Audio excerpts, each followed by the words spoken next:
ومن يضلل فلا هادي له واشهد ان لا اله الا الله وحده لا شريك له واشهد ان محمدا عبده ورسوله صلى الله عليه وعلى اله واصحابه والتابعين ومن تبعهم باحسان الى يوم الدين وسلم تسليما كثيرا اما بعد. Ikhwani fiddin wa akhwati fillah rahimani rahimakumullah.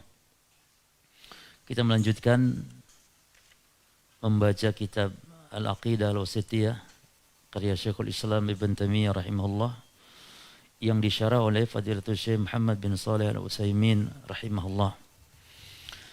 Kita di halaman berapa kemarin? 7, 8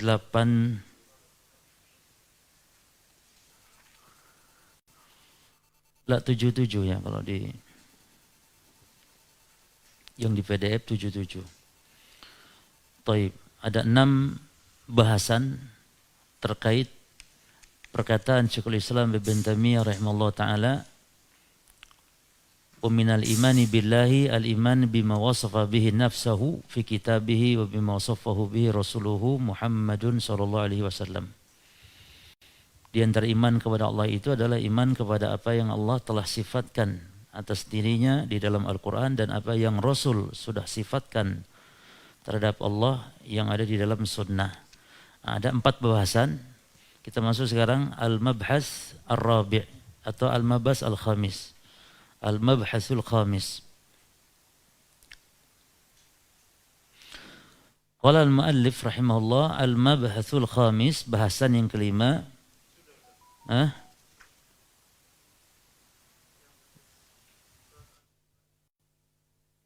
Baik. Taib. Kemarin kita baca ini ya. Kesimpulannya apa? Bahwa sifat Allah terbagi, ada sifat dzatiyah dan ada sifat fi'liyah. Dan sifat dzatiyah pun ada 2 macam, ada ma'nawiyah dan ada khabariyah. Sifat dzatiyah ada 2 macam, yaitu sifat ma'nawiyatun wa khabariyatun. Dan sifat ma'nawiyah seperti al-hayah, sifat hidup, wal ilm, sifat ilmu, wal qudrah, sifat berkuasa, wal hikmah, sifat bijaksana, wa ma asbah dzalik, dan yang lain yang semisal. Wa hada tamtsilila al-hasri, dan ini sebagai bentuk permisalan atau contoh saja, bukan pembatasan. Yang lain-lain banyak. Sifat dzatiyah yang kedua, sifat dzatiyah al-khabariyah namanya. Khabar. Apa yang dimaksud dengan khabar? Maksudnya yakni penetapannya itu tidak bisa tidak kecuali hanya dari khabar, dari dalil, dari wahyu, dari Quran, dari sunnah saja. Maka disebut khabariyah. Tapi kalau sifat yang ma'nawiyah, selain dari wahyu, dari khabar, juga bisa berdasarkan akal. Secara akal bisa menetapkan Allah itu memiliki ilmu, karena tidak mungkin Tuhan bodoh. Secara akal kan demikian jemaah. Tapi kalau sifat tangan, wajah, maka tidak bisa akal main di situ. Kita menetapkan Allah punya tangan bukan berdasarkan akal, tapi berdasarkan khabar. Kalau khabar tidak mengatakan demikian, kita pun tidak akan mengatakan Allah punya tangan. Tapi kalau sifat ma'nawiyah, Allah maha berilmu, maha hidup, maha berkuasa, secara akal demikian, Tuhan itu harus demikian. Gitu. Bahkan hatta anak kecil pun fitrahnya demikian. Kalau ditanya Tuhan itu kan harus yang jagoan, harus yang super. Tidak mungkin Tuhan lembek, lemah, loyo dan semisal. Ya. Nah, itu yang dimaksud dengan sifat al-khabariyah ya. Seperti apa contohnya? Mislul yadain, seperti 2 tangan. Ya, wal wajhi, seperti wajah. Nah, seperti 2 mata, wa ma asbah dzalika mimma sammahu, dengan dan yang lain-lain dengan apa yang dinamakan ya atau yang Allah sebutkan. Nadhiruhu, perumpamaannya atau keserupaannya sifat dzatiyah yang khabariyah ini ab'ad wa ajza'u lana, anggota-anggota tubuh bagi kita. Tapi tidak boleh mengatakan Allah memiliki anggota tubuh ya. Tapi kita katakan kalau Allah disifati dengan sifat zat yang khobariyah, kalau kita istilahnya anggota tubuh seperti wajah, tangan, kaki dan semisal. Taib. Jadi nanti kalau ditanya mahiyya sifatu dzatiyah, apa itu sifat dzatiyah? Jawabannya sifatun hiyallati lam yazal wa la yazalu mutasifan biha. Sifat dzatiyah itu adalah sifat yang senantiasa ada dan tersandang selamanya bagi Allah, disifati dengan sifat tersebut. Dan dia ada berapa macam? Mahiyya anwa' sifat dzatiyah. Kalau ditanya apa itu macam-macam sifat dzatiyah, al-jawab naw'an, dua macam, ma'nawiyatun wa khabariyatun. Nah, ma'nawi dan khabari. Terus kita baca lagi, berarti yang mana yang akan kita baca sekarang? Sifat fi'liyah ya? Taib. Taib. Qala al-mu'allif rahimahullah was-sifatul fi'liyatu. Sekarang sifat fi'liyah. Hiya as-sifatu. Dia adalah sifat al-muta'alliqatu yang berkaitan bimasyiatihi dengan kehendak Allah. Jadi kalau Allah berkehendak melakukan, kalau tidak melakukan. Nah, itu namanya sifat fi'liyah. Maka antum dengan definisi ini minimal kita akan tahu ini termasuk sifat yang mana. Ya. Apakah sifat fi'liyah? Seperti istiwa ya kawan. Istiwa Allah itu sifat apa itu? Zat atau fi'il? Bisa dilihat dari, kalau di Indonesia ini bahasa Indonesia kata kerja gitu, beristiwa berarti beristiwa, berarti sifat fi'liyah istiwa itu. Cuman kalau lihat definisi tadi, istiwa, beristiwa itu berkaitan dengan kehendak Allah. Kalau Allah berkehendak istiwa, kalau tidak ya tidak beristiwa. Maka sifat marah, sifat ridho, ini semua termasuk sifat fi'liyah Allah. Datang, turun dan semisal juga itu sifat fi'liyah, perbuatan Allah. Dan wahiyah dan sifat fi'liyah ini naw'ani juga ada dua macam. Sifatun laha sababun ma'lumun. Yang pertama sifat yang punya sebab yang diketahui. Artinya Allah melakukan itu, melakukan sifat fi'liyah tersebut, itu ada sebabnya, yang sebab itu diketahui.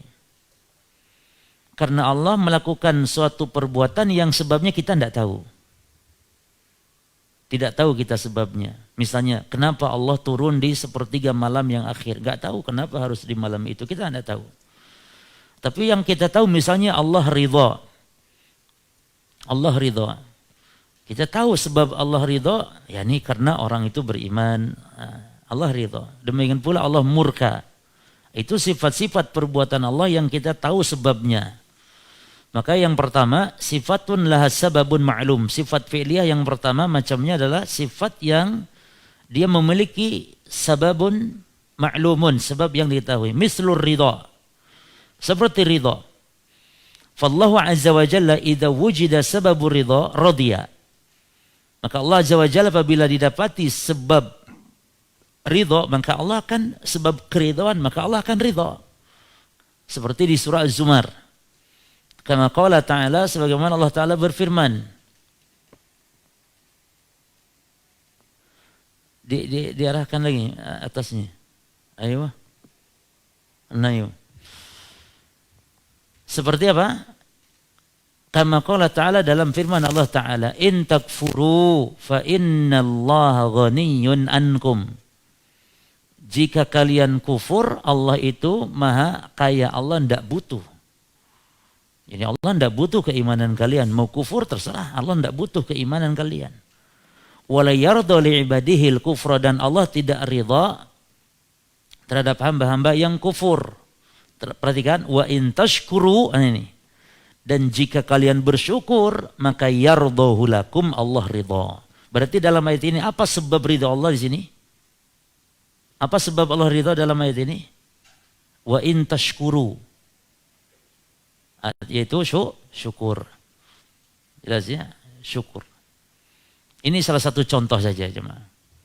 Yang kedua, wasifatun laisa laha sababun ma'lum. Kalau antum punya kitabnya, yang tadi antum kasih nomor 1, yang ini kasih nomor 2. Yang sifatun laha sababun ma'lum itu jenis yang pertama, kasih nomor untuk memudahkan kita. Ini yang 2 sekarang, kasih nomor. Wasifatun laisa laha sababun ma'lum, sifat yang tidak diketahui sebabnya. Yani perbuatan Allah ini kita tidak tahu sebabnya kenapa Allah melakukan itu. Mislu nuzul ila sama'i dunya. Seperti ketika Allah turun ke langit dunia ya, bukan dunia. Allah tidak turun ke dunia tapi ke langit dunia, langit yang terdekat dengan dunia. Hina yabqa thulutsul lailil akhir, saat sepertiga malam tersisa. Apa sebabnya? Enggak tahu kita. Nah, ini diantara contoh para jemaah. Kemudian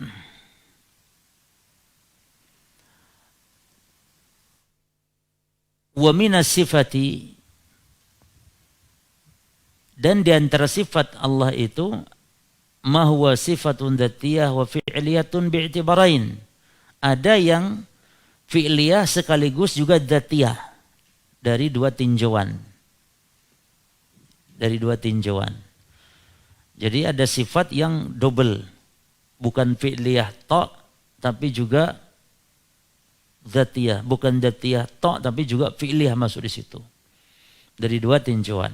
Contoh fal kalamu. Contoh berbicara atau berfirman adalah sifat apa? Sifatun fi'liyatun bi'tibari ahadihi. Berbicaranya Allah itu adalah sifat fi'liyah, ditinjau dari ahadnya, ditinjau dari satuannya, ditinjau dari kejadiannya, ditinjau dari peristiwanya, ya kan?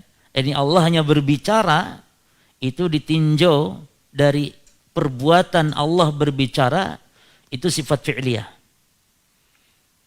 Kenapa ditinjau dari perbuatannya atau dari kejadiannya? Karena Allah kan tidak bicara terus-terusan. Allah berbicara itu kapan yang Allah kehendaki untuk berfirman berbicara. Nah, ditinjau yang lain, bi'tibari aslihi, ditinjau dari asalnya, kemaha bicaraan, kemampuan Allah berbicara, ini sifat dzatiyah. Artinya Allah tidak bisu gitu ya kawan. Ditinjau dari Allah itu tidak bisu, ya berarti sifat dzatiyah bicara itu. Karena Allah maha berbicara. Jangan sampai dipahami Allah bisa bicara itu kalau bicara saja. Enggak. Walaupun Allah tidak berbicara, tidak berfirman, Allah disifati maha berbicara karena memiliki sifat itu. Li'annallaha, perhatikan sifat dzatiyah. Li'annallaha lam yazal wa la yazal mutakalliman. Karena Allah Subhanahu wa taala senantiasa disifati dengan mampu bicara. Lakinnahuna, akan tetapi yatakallamu bima syaa mata syaa. Namun Allah bicaranya itu dengan apa yang dikehendaki dan kapan Allah berkehendak untuk bicara. Kama sayati, sebagaimana nanti akan dibahas di yang akan datang fi bahsil kalam insyaallah taala, di pembahasan tentang sifat kalam insyaallah. Ini masih mukadimah, ini belum bicara. Kita belum nyebur ke pembahasan tentang sifat-sifat Allah. Nanti diperluas para jemaah. Maka di sini mungkin kita juga jangan terlalu memperdalam dulu. Kita hanya menjelaskan apa yang dikatakan oleh Syekh Muhammad bin Shalih Al-Utsaimin rahimahullah secara singkat. Ya. Baik. Jelas ya? Jadi ada dua sifat sekaligus fi'liyah dan dzatiyah. Di antaranya adalah sifat al-kalam. Baik. Sifat fi'liyah juga ya ikhwan dinamakan dengan istilah sifat ikhtiyariyah. Sifat ikhtiyariyah fi'liyah gitu ya.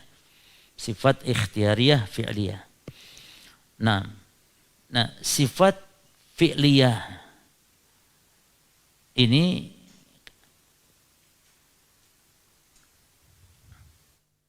sifat kalam ini ditinjau dari jenisnya, dia qadim atau dari azalinya, yaitu Allah telah memiliki sifat tersebut.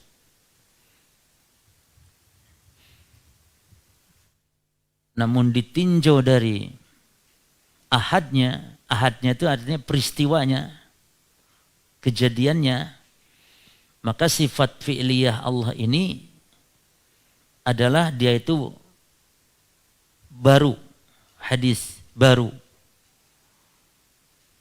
Jadi sifat perbuatan Allah itu ditinjau dari nau'nya, jenisnya, dia qadim, azali sifatnya, sudah ada sifat perbuatan Allah itu ya.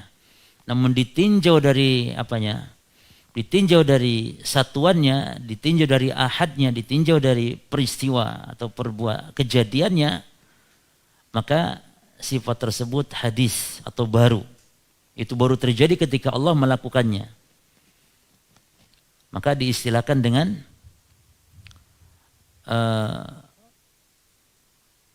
qadimun nau' hadisul ahad. Apa istilahnya? Qadimun nau' hadisul ahad. Qadimun nau' jenisnya, ditinjau dari jenisnya, maka dia qadim, azali, sudah ada, selamanya melekat pada Allah. Ditinjau dari ahadnya, dia baru, hadis, maka disebut hadisul ahad. Ya. Contoh misalnya ikhwan, sifat-sifat yang lain ya. Contoh sifat datang misalnya. Ditinjau dari nau'nya, maka kapan saja Allah bisa melakukan datang. Tapi ditinjau dari peristiwanya, ditinjau dari ahadnya, sifat datang Allah itu nanti baru terjadi di hari kiamat saja. Jelas ya? Jadi sifat fi'liyah Allah itu ditinjau dari apanya kawan? Jenisnya, nau'nya, dia itu qadim, azali, senantiasa melekat pada Allah kapanpun Allah mampu. Namun ditinjau dari perbuatan atau peristiwa atau kejadiannya itu baru. Seperti sifat datang contohnya. Allah disifati sifat datang secara nau'nya qadim, sejak azali Allah memiliki sifat itu. Allah mampu kapanpun datang. Ditinjau dari peristiwanya, kapan datangnya Allah? Sekarang? Tidak. Kapan? Nanti di padang mahsyar, di hari kiamat. Itu sebuah kaidah catatan penting tentang sifat perbuatan Allah ya. Jadi itu judulnya apa? Catatan penting tentang sifat perbuatan Allah atau sifat fi'liyah atau sifat ikhtiariyah disebutnya. Apa kaidahnya? Ditinjau dari nau'nya atau jenisnya adalah qadim atau azali, yaitu Allah telah memiliki sifat tersebut. Ini seandainya Allah menghendaki sejak azali, Allah berkuasa untuk melakukannya. Sudah ada sejak adanya Allah yang tidak berpermulaan, sudah ada sifat itu. Maka ditinjau dari ini qadimun nau' namanya. Qadimun nau'. Tapi kalau ditinjau dari ahadnya atau peristiwanya atau kejadiannya dari perbuatan Allah tersebut, maka itu sifatnya baru. Itu kapan? Baru terjadi ketika Allah menghendakinya gitu.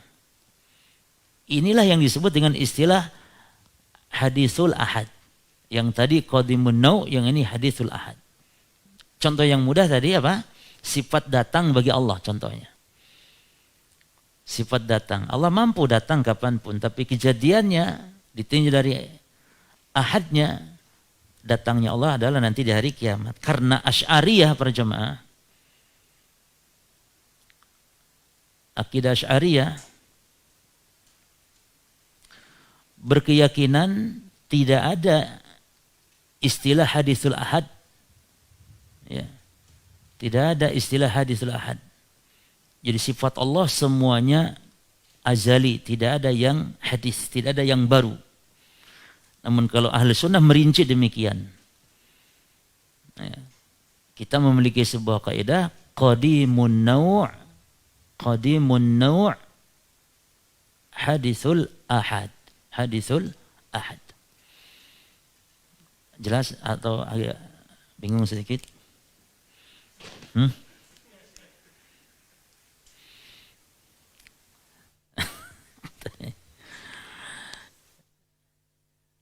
Taib.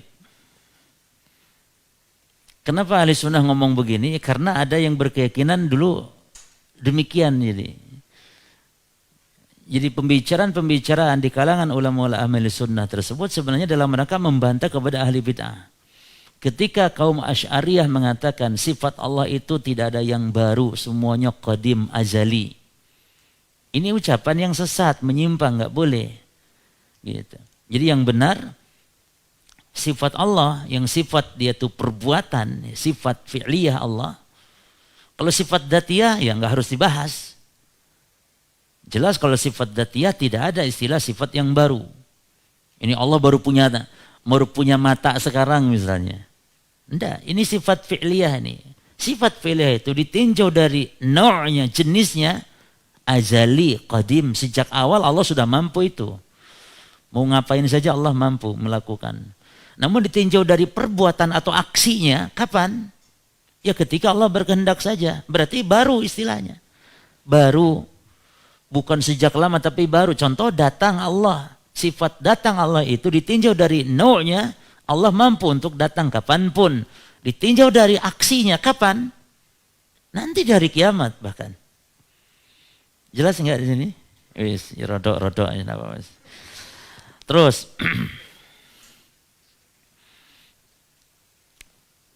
dan antum catat ya kaidahnya qadimun naw' hadisul ahad. Hadis itu baru, hadisul ahad. Taib. Terus mana lagi? Taib. Istilah al-ulama rahimahumullah an yasummu hadhihi sifat al-fi'liyah atau sifat al-fi'liyah. Para ulama mengistilahkan ya menamainya sifat ini dengan sifat fi'liyah. Yani kenapa ini dinamakan sifat fi'liyah? Yani perbuatan li'annaha min fi'lihi subhanahu wa ta'ala, karena itu diantara perbuatannya Allah. Jadi istilah menamakan ini fi'liyah ini dzatiyah ya karena ini berkaitan perbuatan. Taib. Walaha apalah maksudnya? Dan baginya, apa maksud baginya di sini? Yani yang menunjukkan sifat fi'liyah itu adilatun katsiratun minal Qur'an. Dalil-dalilnya banyak sekali dalam Al-Qur'an atau dari Al-Qur'an. Misal seperti wa jaa'a rabbuka. Mana syahidnya di sini? Perbuatan di sini jaa'a. Dan datang Rabbmu wal malaku, dan juga datang para malaikat saffan saffa dengan berbaris. Ya. Contoh yang lain, hal yanzuruna ila an ya'tiyahumul malaikatu aw ya'tiya rabbuk. Contoh. Ini hanya contoh, ikhwan. Contoh saja di sini. Kita tidak bahas ini. Dibahasnya kapan? Nanti itu. Diperdalam tentang masalah bahasan sifat datang, sifat al-maji wal ittiyan bagi Allah di kitab ini nanti. Ini hanya sekedar contoh saja. Apa di sini syahidnya, ikhwan? Hal yang duruna, tidaklah mereka tunggu-tunggu illa kecuali an ta'tiyahumul malaikah, datang kepada mereka para malaikat untuk nyabut nyawa. Au ya'tiya rabbuka, atau datang Rabbmu. Mana syahidnya di sini perbuatan Allah? Ya'ti, datang. Maka disifati Allah itu dengan sifat al-ittiyan atau al-maji. Maji ini datang. Kedatangan. Itu ya. Taib. Atau yang lain contohnya. Radiyallahu anhum wa radu'an. Radiyallahu anhum wa radu'an. Ya, contohnya. Allah ridho kepada mereka dan mereka ridho kepada Allah. Orang-orang yang beriman. Atau contoh yang lain. Mana syahidnya mana yang tadi? Radhiya. Nah, berarti ridha sifat apa? Dzatiyah atau fi'liyah? Fi'liyah, perbuatan. Dari mana kita tahu? Berkaitan kehendak gitu loh. Allah ridha, kadang Allah tidak ridha. Allah ridha kepada siapa yang dikehendaki, Allah tidak ridha kepada siapa yang Allah kehendaki. Berkaitan dengan kehendak Allah. Maka ridha sifat fi'liyah. Contoh yang lain, walakin karihallahu in bi'asahum. Mana syahidnya di sini? Akan tetapi Allah benci. Mana syahidnya di sini? Kariha. Ya. Jadi benci itu sifat Allah. Allah disifati dengan benci. Dan ini sifat fi'liyah, mana masuk laha sababun ma'lum atau laisa laha sababun ma'lum? Masuk yang mana ini benci? Yang diketahui sebabnya Allah benci atau yang tidak diketahui sebabnya Allah benci? Hah?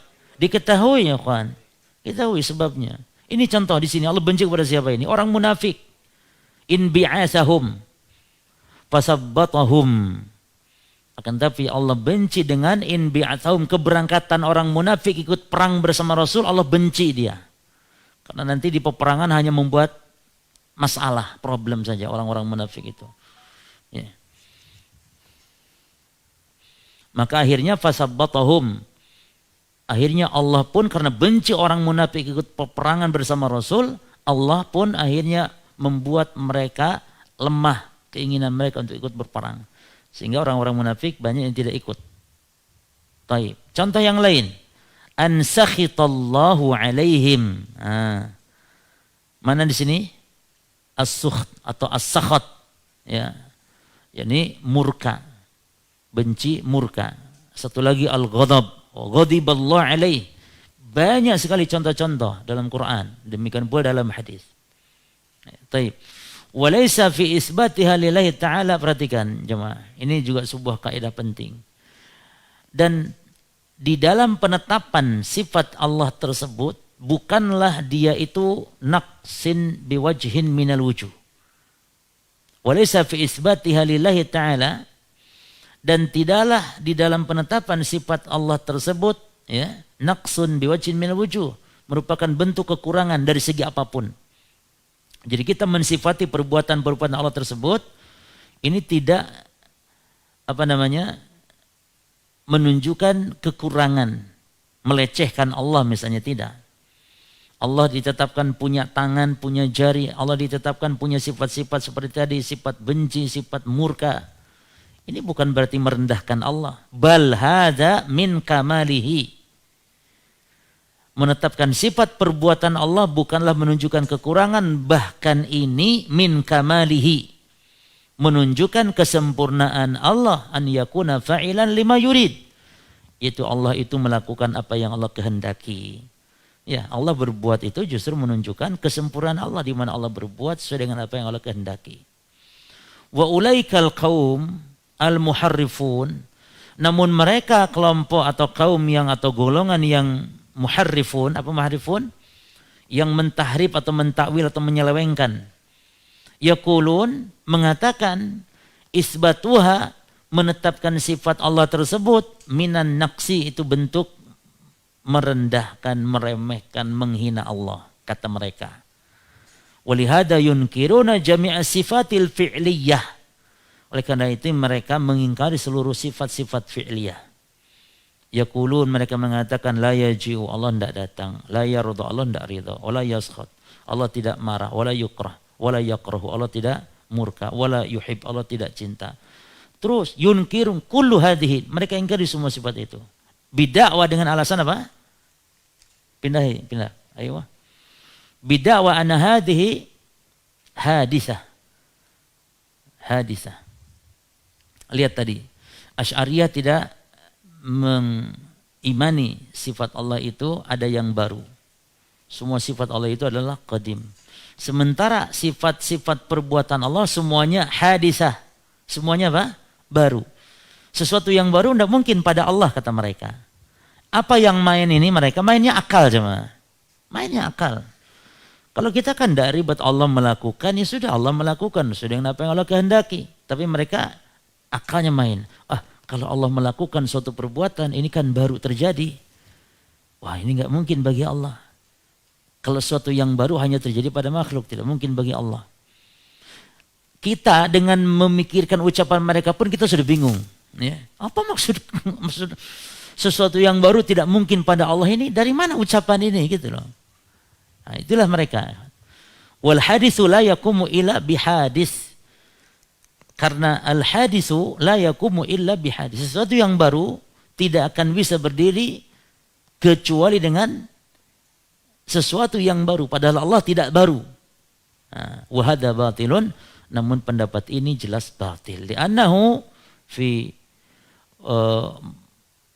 muqabalatin nas. Karena pendapat ini bertentangan dengan nas Quran yang mengatakan Allah punya sifat-sifat fi'liyah. Jelas ya kawan?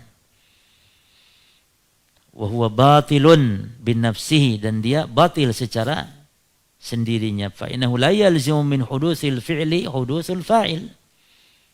Artinya ikhwan, kalau Allah melakukan sesuatu sekarang berarti Allahnya pun baru. Itu kata mereka, sehingga mereka ingkari sifat perbuatan Allah. Kalau kita katakan tidak, Allah memiliki sifat kalam atau sifat apapun dari sifat perbuatan Allah, itu secara jenisnya sudah qadim dari azali, Allah mampu. Cuman aksinya memang baru sekarang. Dan tidak mengharuskan barunya sesuatu yang dilakukan baru pula orangnya. Antum sekarang ngomong, apakah antumnya baru? Antum yang ngomong sekarang adalah antum yang lahir di 70 tahun yang lalu atau 40 tahun, 30 tahun yang lalu. Jelas nggak maksudnya? Nah mereka ingkari itu. Kalau perbuatan Allah ini baru, berarti Allahnya pun baru dan tidak mungkin bagi Allah, kata mereka. Ya, demikian. Fa innahu, kata Syekh, la yalzam min hudusil fi'li hudusul fa'il.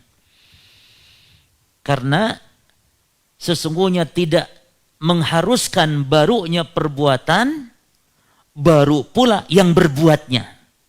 Ya kan? Taib. Terus al-mabhas as-sadis.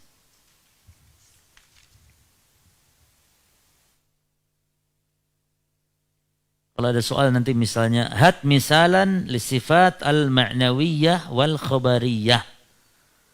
Misalnya, sebutkan contoh sifat ma'nawiyah dan sifat khabariyah pada sifat dzatiyah Allah. Bisa ya? Bisa lihat kitab, bisa. Ma hiya sifat al-fi'liyah? Kalau datang pertanyaan. Ma hiya sifat al-fi'liyah? Kalau ditanya lagi misalnya, ma hiya anwa' sifat al-fi'liyah? Nah, pertanyaan-pertanyaan itu, ikhwan, harus kita jawab. Dan insya Allah nanti tim akan membuat soal melalui Google, ya apa namanya istilahnya, Google Form, khusus dalam rangka murojaah. Dan ingat ikhwan, kita dengan membaca pertanyaan dari guru kita terhadap materi, itu sebenarnya secara tidak langsung itu adalah merupakan bentuk murojaah kita. Kalau tadi antum nggak ngeh ketika dibacakan penjelasan dari kitab, namun ketika ditanya berapa macam sifat fi'liyah, baru ngeh, oh ternyata sifat fi'liyah itu ada macamnya toh. Gitu. Padahal tadinya mungkin nggak ngeh, mungkin karena ya kurang fokus.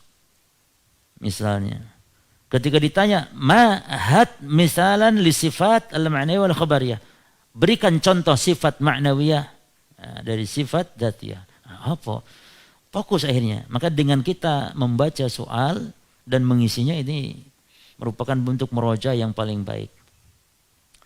Makanya metode Syekh Ibnu Utsaimin dalam mengajar, antum bisa lihat di Google, ya, bisa dilihat di internet, di situs-situsnya beliau yang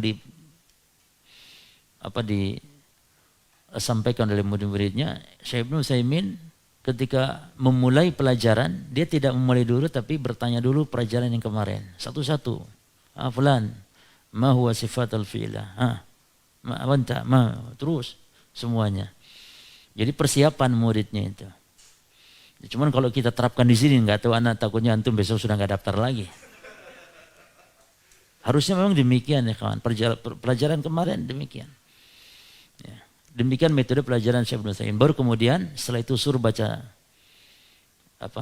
muridnya, ayo iqra, baca. Dan kita terapkan di pondok kita demikian. Ya. Kalau yang kelas Abu Bakar di pondok kita itu, setiap pagi sebelum pelajaran dimulai harus satu-satu santri bergiliran, ya, satu orang santri saja giliran harus menyampaikan materi dengan bahasa Arab. Materi dengan bahasa Arab, kultum. Nah nanti yang lain menyimak lalu ambil faedah. Ya. Kemudian disuruh ditanya mana kesalahan dalam bahasa Arabnya, ucapannya, salahnya, supaya tahu jadi kritikan. Itu setiap pagi satu orang, kultum. Nah, kemudian baru melanjutkan pelajaran dengan cara ditanya satu persatu pelajaran yang kemarin. Demikian. Cuma itu yang kelasnya sudah mau yang lulus yang bahasa Arab ceramah itu.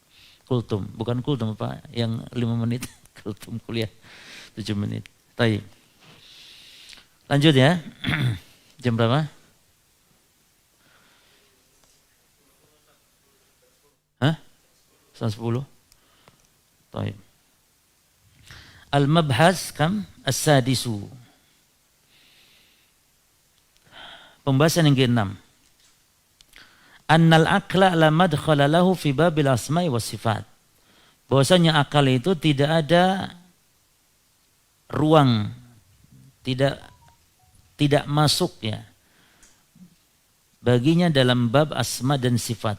Akal tidak berhak ikut-ikutan. La madkhal. Ya, la madkhal, akal tidak berhak ikut-ikutan. Itu aja terjemahan yang enak.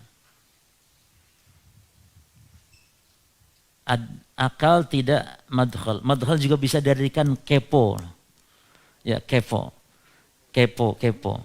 Orang Arab sekarang kalau antum misalnya kepo sama orang Arab, dia akan ngomong, "Isdakhil anta," katanya. Apa urusan mau ikut campur gitu, kepo. Itu dakhil. Maka di sini pun la madkhala. Tidak apa? Ya, karena kalau diterjemahkan seharfiah malah tidak pas. Akal tidak pintu masuk. Akal tidak pintu masuk, ya kan? Maka anal akal, bahwasanya akal la madkhala lahu. Apa terjemahan yang pas tadi? Tidak berhak ikut-ikutan ya di dalam bab asma atau dalam urusan nama dan sifat. Li'anna madara isbatil asma'i wa sifat, karena bahwasanya landasan penetapan nama dan sifat, madar itu poros atau landasan atau inti penetapan nama dan sifat Allah, perhatikan ya, au nafiyaha ala sam'i, atau menafikannya, atau nafiha ya, bukan nafiha. Li'anna madara isbatil asma'i wa sifati au nafiha, perhatikan ya kawan, ala sam'i. Nah, karena landasan penetapan nama dan sifat atau penafian. Di garis bawah nih dua-dua nih, isbat atau nafi. Bukan hanya isbat, tapi nafi juga. Bukan hanya menetapkan, tapi menafikan sifat. Itu juga harus dalil. Makanya kalau antum mengatakan Allah tidak punya hidung, ya, wajib bawakan dalil. Menetapkan Allah punya hidung, wajib bawakan dalil. Kalau tidak ada, berarti antum telah berbicara atas nama Allah tanpa ilmu. Berarti bagaimana dengan sifat hidung bagi Allah? Kita katakan kita tidak menetapkan dan kita tidak menafikan. Jelas ya? Kalau ditanya apakah Allah punya hidung? Kita tidak menetapkan karena tidak ada di Quran, di hadis. Tidak pula kita menafikan karena tidak ada penafiannya di Quran dan di hadis. Karena kita tidak tahu tentang Allah ya kawan. Karena bisa jadi punya loh. Bisa jadi enggak. Karena Allah tidak menetapkan, tidak pula menafikan. Jelas nggak di sini? Jangan sampai hanya menetapkan berdasarkan Quran, Sunnah. Adapun menafikan, pokoknya setiap yang tidak ada disebutkan di Quran kita nafikan, tidak. Belum tentu. Namun kita wajib mengimani Allah memiliki sifat apa yang Allah tetapkan di Quran, dan Allah tidak memiliki sifat apa yang Allah nafikan di Quran. Termasuk juga apa yang dinafikan, ditetapkan di dalam hadis. Jelas di sini jemaah? Baik. Jadi li'anna madara isbatil asma'i wa sifati aw nafiha 'ala sam'i. Karena landasan penetapan nama dan sifat atau penafian nama dan sifat itu berdasarkan sam'i. Apa sam'i? Dalil sam'i maksudnya. Dalil pendengaran, maksudnya dalil wahyu, maksudnya dalil nakli, maksudnya dalil Quran dan sunnah. Jadi istilah dalil sam'i itu istilahnya apa? Dalil nakli. Ya. Dalil nakli. Itu maksud dari as-sam'i. Fa'uquluna la tahkum 'ala Allahi abadan.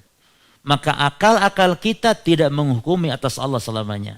Yani tidak menetapkan nama sifat berdasarkan akal.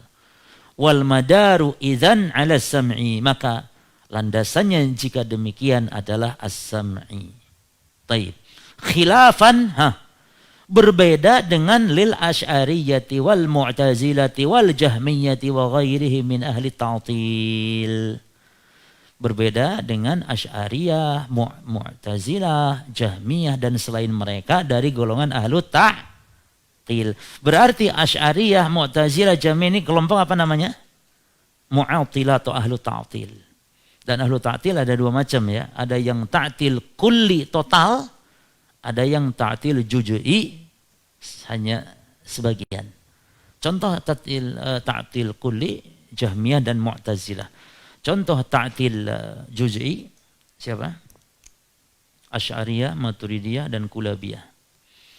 Jadi kelompok ahlu ta'til yang terkenal itu ada 5 yang masyhur. Banyak sebenarnya, tapi yang masyhur 5. Yang 2 kelompok pertama ini adalah ta'til kulli, yang 3 kelompok terakhir ini ta'til juz'i. Siapa yang ta'til kulli? Jahmiyah dan Mu'tazilah. Yang ta'til juz'i 3 tadi. Asy'ariyah, Maturidiyah dan Kulabiyah. Baik. Alladzina ja'alu, yang mereka menjadikan al-madara, poros atau landasan fi isbati sifat atau nafyiha 'ala al-aql. Apa terjemahannya? Coba. Di dalam isbati sifat, menetapkan sifat atau nafyiha atau menafikan sifat 'ala al-aqli, berdasarkan akal. Makanya kenapa mereka mengatakan Allah tidak punya tangan? Karena secara akal kata mereka tidak masuk akal. Masa Allah punya tangan? Kalau Allah punya tangan kayak makhluk.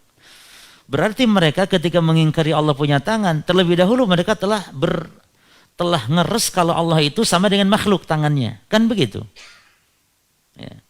Ngeres kurang pas ya. Ngeres kayaknya ke syahwatnya. Tapi maksudnya nyeleneh gitu pikirannya di otak mereka. Jadi sebelum mereka menta'til, mengingkari sifat, terlebih dahulu sebelumnya mereka telah melakukan tamsil terlebih dahulu. Dalam pikiran mereka kan menetapkan Allah punya tangan, punya wajah, atau sifat-sifat yang lain. Yang makhluk juga punya sifat, kata mereka.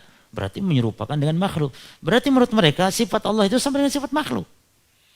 Atau tangan Allah sama dengan tangan makhluk. Sehingga mereka ingkari tangan Allah secara hakiki. Yang dimaksud tangan dirubah dengan makna lain. Yaitu kekuasaan. Atau dirubah kepada yang masuk akal menurut mereka. Allah punya apa? Kudrah. Masuk. Termasuk Allah marah. Itu mereka ingkari. Allah itu tidak pernah punya sifat marah. Itu sifat makhluk kata mereka. Dan itu tercela sekali.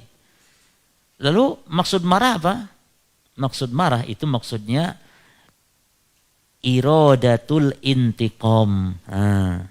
Jadi maksud marah itu maksudnya iradah. Karena sifat iradah mereka tetapkan. Berkehendak atau berkeinginan Allah untuk menghukum. Itu maksudnya. Padahal beda jemaah. Menghukum dengan marah itu beda.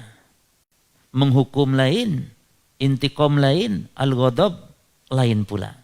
Tapi mereka maksud marahnya ini iradatul intiqam. Ini kekeliruan. Atau wajah mereka artikan pahala dan semisal. Baik. Qalu, mereka mengatakan maqtadal aqlu isbatahu asbatnahu. Kata mereka, apa saja yang iqtadal aqlu, yang akal itu menerima, maka penetapannya, yani kalau menurut akal, masuk akal penetapannya, asbatnahu, maka kami pun menetapkannya. Itu kaidah ngawuriyahnya mereka. Ini garis bawah kan? Garis bawah ini kaidah mereka ini. Maqtadal aqlu isbatahu asbatnahu. Apa saja yang diterima oleh akal penetapan sifat Allah tersebut, maka kita pun menetapkannya. Sawa'un asbatahu Allahu li nafsi amla. Sawa'un asbatahu Allahu li nafsi amla. Baik Allah tetapkan bagi dirinya ataupun tidak. Jadi nggak peduli dengan nas lagi. Akal yang penting. Bagaimana menurut akal. Sebaliknya. Wa maqtadha nafyahu naffainahu. Sebaliknya, apa yang menurut akal itu menafikannya, maka kita pun menafikannya. Ya. Taib. Wa qala, dan mereka mengatakan, kaum Muharifah mengatakan atau kaum Mu'attilah mengatakan, inna dalalatal aqli ijabiyatun. Karena bahwasannya kata mereka, inna dalalatal aqli,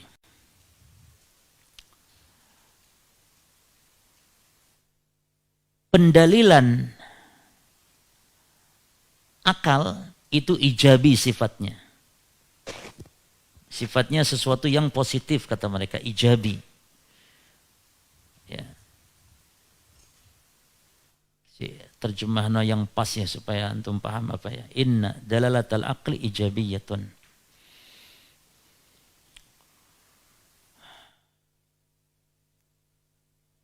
Kesimpulan mungkin gitu ya kawan. Sesungguhnya kesimpulan akal atau hasil daya nalar akal itu ijabi sifatnya. Sifatnya positif. Gitu. Fa'in aujaba sifata asbatnahu, maka kalau akal tersebut mengharuskan penetapan sifat, maka kita pun harus menetapkannya. Wa illam yujibha, kalau akal itu tidak menetapkannya, maka kita pun menafikannya. Wa minhum man tawaqqafa fi. Ya. Di antara kaum Mu'attilah ada yang lain pendiriannya. Kalau yang pertama tadi apa? Pendiriannya kaum Mu'attilah yang pertama, jika akal berkonsekuensi menetapkan, kita pun menetapkan. Kalau tidak, ya tidak. Ada yang kelompok kedua sekarang. Antum kasih tanda boleh. Ini yang kedua sekarang. Yang kedua kelompok mereka itu, meminhum di antara mereka ya. Man tawaqqafa fi. Ada yang tawakuf. Tawakuf. Abstain atau diam. Tawakuf. Artinya apa? Wala yusbituha. Dan tidak menetapkannya. Li'anal aqla la yusbituha. Ya. Tawakuf atau diam tidak menetapkannya karena akal tidak menetapkannya. Lakin la yunkiruh, namun juga tidak mengingkarinya. Li'anal aqal la yanfiha. Karena akal tidak menafikannya. Dan mereka mengatakan natawaqafu, kita bertawakuf, abstain. Kenapa? Kata mereka, li'anna dalalatal aqli inda hada salbiyah. Karena dalalah kesimpulan akal pada saat posisi seperti ini dia salbiyah, bukan ijabi, tapi salbiyah artinya negatif. Idalam yujib yatawaqqafu walam yanfi. Apabila tidak berkonsekuensi menetapkan, maka kita tawakuf namun kita tidak menafikannya. Ya. Fasara haula yuhakkimuna al-aqla. Maka intinya pada zaman mereka menjadilah orang-orang atau kaum yang yuhakkimun. Ya. Ini disebut kaum aklaniun ya, ya. Mereka ini kaum Mu'tazilah, kaum, kalau zaman sekarang itu disilakan dengan kaum intelektual. Zaman sekarang. Lihat sekarang yang digelari cendekia muslim siapa mereka? Orang-orang sesat yang seperti filsafat ini ajarannya. Contoh yang telah meninggal dunia itu namanya disebut dulu cendekia muslim. Ya. Dan itu di zaman dulu kaum intelektual dia kaum Mu'tazilah.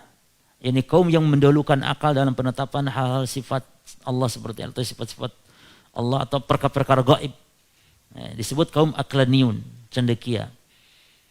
Para ulama salaf mengatakan terhadap kaum Mu'tazilah, seperti Syekhul Islam rahimahullah mengatakan, utu zaka'an walam yu'tu zaka'an. Mereka diberi oleh Allah kecerdasan, namun tidak diberi petunjuk, tidak diberi taufik oleh Allah, tidak diberi hidayah oleh Allah. Tapi cerdas mereka. Maka terkadang profesor tapi sesat. Iya, orang profesor di bidang apa dulu? Cuman kan, tadi kita dialog dengan Haris. Saat ini orang kan cerdas tapi kok sesat? Ya karena kecerdasan tanpa dibimbing wahyu demikian. Cerdasnya cerdas, pinter. Kenapa kok bisa sesat dalam pemahaman? Khususnya masalah-masalah prinsip agama karena tidak diberi hidayah, tidak dibimbing wahyu. Cerdas, orang kafir saja cerdasnya cerdas. Orang kafir ya, yang canggih teknologi mereka. Yang itu disebutkan oleh Allah, ya'rifuna dhahiran minal hayati dunya wahum anil akhirati hum ghafilun. Ya'lamuna Zahiran minal hayati dunya, mereka tahu alim tentang perkara-perkara dunia, pintar cerdas mereka dalam urusan dunia, namun urusan akhirat mereka lemah, mereka lalai. Jelas ya? Baik. Mana tadi? Fasara haula, maka menjadilah mereka itu kaum aklaniun, ya. Yuhakkimuna al-aqla fima yajibu au yumtana'u 'ala Allah azza wa jal. Ya. Yani menggunakan, menghakimi akal, apa yang ditetapkan oleh akal atau yang dinafikan oleh akal atas Allah subhanahu wa ta'ala. Taib, fayatafaru ala hadha, dan sebagai konsekuensi atas logika mereka ini, maqtadul aqlu wasfallahi bihi, apa yang ditetapkan oleh akal terhadap sifat Allah, maka wasifallahu bihi, ditetapkan disifati Allah dengan apa yang ditetapkan oleh akal tersebut. Wa lam yakun fil kitab wa sunnah, walaupun di kitab dan sunnah tidak ada, tidak ditetapkan. Tapi kalau akal menetapkan, mereka tetapkan. Sebaliknya, wa maqtadul aqlu nafyahu anillah, kalau akal berkonsekuensi atau mengharuskan tidak menetapkan atau menafikan sifat Allah, maka nafauhu, mereka akan nafikan, wa in kana, walaupun sifat itu ada di dalam kitab dan as-sunnah. Jelas ya? Jadi tidak peduli dengan nas, dengan dalil, yang penting dengan akal. Mereka menjadikan tolak ukurnya. Taib. Saya kira cukup insyaAllah. Taib. Sedikit lagi lah, tambahlah. Walihada yaqulun, oleh karena ini mereka mengatakan laisa lillahi ainun wala wajhun wala lahu yadun. Oleh karena itu kata mereka, Allah itu tidak punya mata, tidak punya wajah, tidak punya tangan. Dan diantara bisikan iblis, para jemaah, diantara bisikan iblis kepada mereka ahli bidah ini adalah ketika ahli sunnah menetapkan Allah punya mata, punya wajah, sebagaimana yang Allah tetapkan di Quran atau di dalam hadis-hadis Nabi, mereka mengatakan ini kaum mujassimah katanya. Jadi supaya membuat orang lari, kaum mujassimah. Sehingga mereka mengistilahkan Wahabi adalah mujassimah. Maka kita menjawabnya adalah, antum tanya dulu apa maksud mujassimah. Kalau mujassimah yang dimaksud ini penetapan Allah punya tangan, wajah sebagaimana yang Allah tetapkan, maka tidak masalah mujassimah. Apa dengan merasa beratnya untuk menetapkan Allah punya tangan? Ya.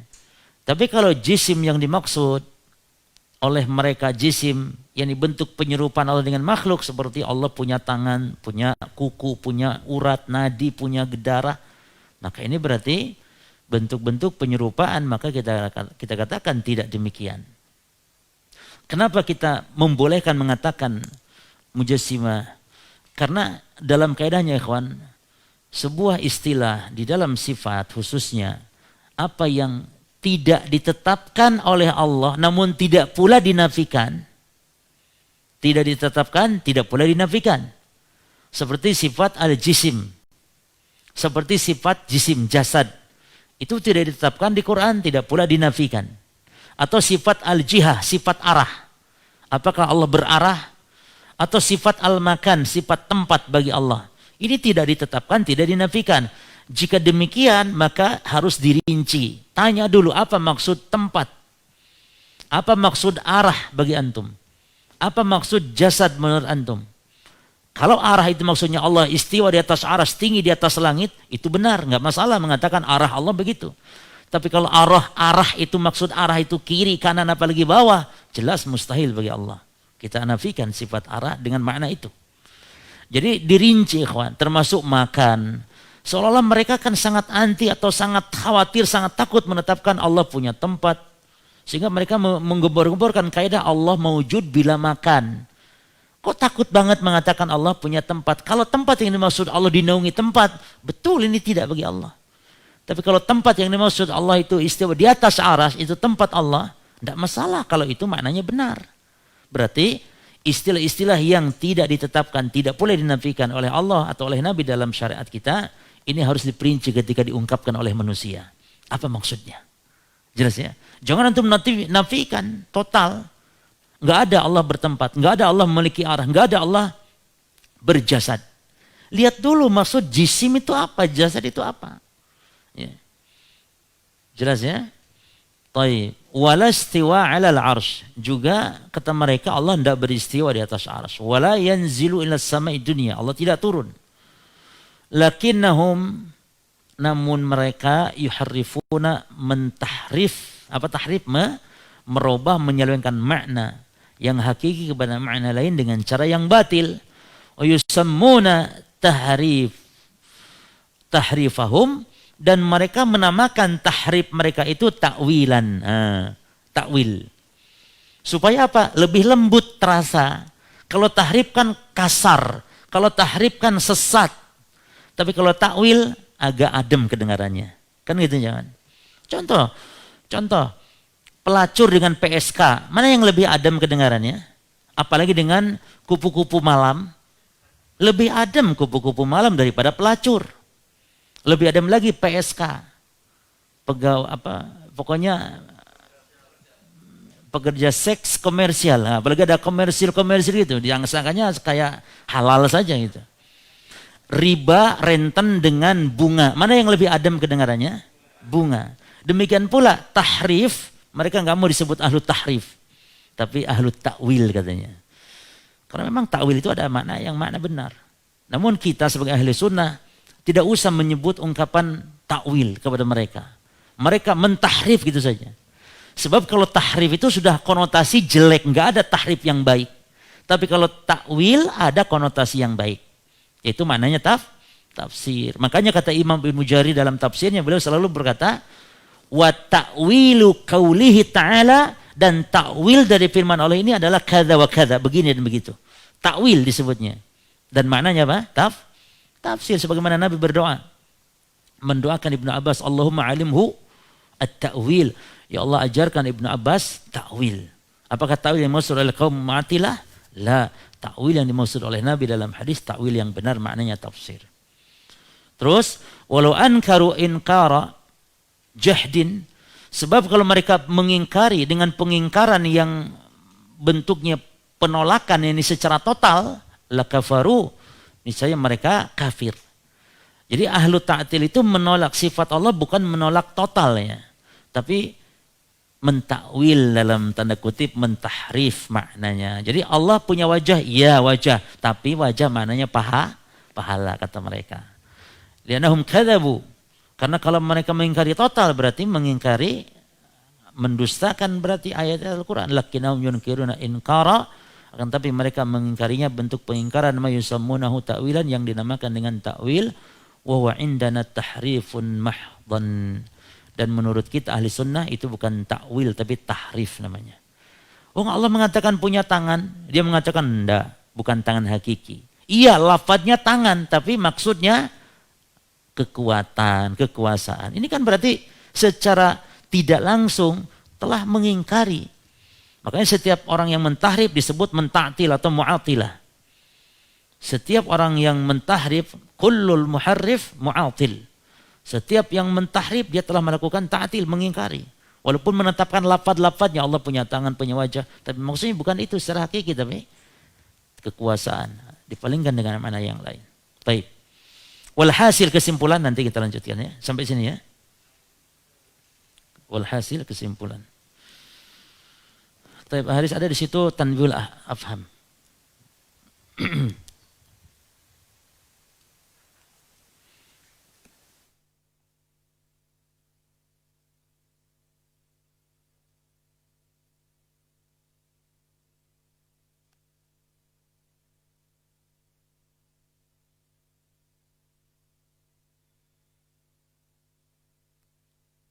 Hadis Zaid bin Arqam.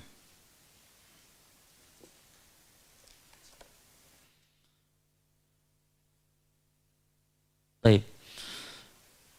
Summa qala al-muallif rahimahullah, al-hadits tsani, hadis yang kedua. Kita berada di bab apa jemaah? Bab al-jami', bab tentang rangkuman-rangkuman, kumpulan-kumpulan permasalahan-permasalahan salat. Ini namanya bab campuran ini ya. Sekarang hadis kedua. Hadis ini berbicara tentang masalah hukum berbicara di dalam salat. Ya, hukum berbicara di dalam salat. Qala al-mu'allif rahimallahu an Zaid bin Arqam. Dari Zaid bin Arqam radhiyallahu anhu dia berkata, "Kunna natakallamu fis salati." Dahulu kami berbicara di dalam salat. Natakallam. Yukallimur rajul sahibahu seperti bicaranya orang kepada temannya. Ini ngobrol, bukan ngomong sendiri tapi ngobrol. Misalnya Allahu Akbar, gimana kok ya tak makan aja, gampang kok ini duduk sini. Dulu begitu. Bukan ngomong sendiri, bukan, jadi sama temannya. Nah, wa huwa ila janbi fi shalah. Temannya itu ada di sampingnya di salat atau dalam salat. Jadi ngobrol dengan teman di sampingnya. Hatta nazalat, sehingga akhirnya Allah menurunkan firman-Nya di surah Al-Baqarah ya, ayat yang ke-238 ini. Wa qumu lillahi qanitin.